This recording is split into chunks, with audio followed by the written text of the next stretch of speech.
4.5 वर्षों में जिस तरीके से सदन की गरिमा तो गिराई है, लेकिन उसके साथ ये सदन जवाबदेह होता है।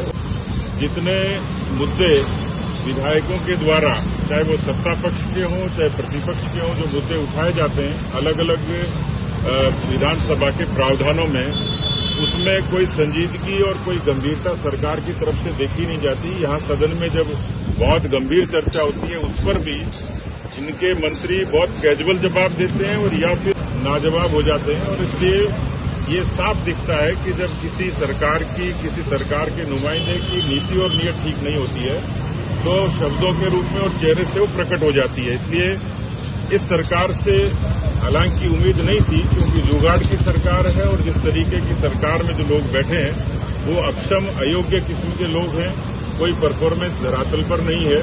और इसलिए जो एंटी इनकम्बेंसी है वो सरकार के साथ साथ इनके विधायकों और मंत्रियों के खिलाफ भी बहुत प्रबल तरीके से है। इसलिए तैयारी भी नहीं होती, नीति भी नहीं है, नीयत भी नहीं है। और सबसे बड़ी बात यह है, यदि काम किया होता है तो लोगों की, जनता की जुबान पर बोलता है।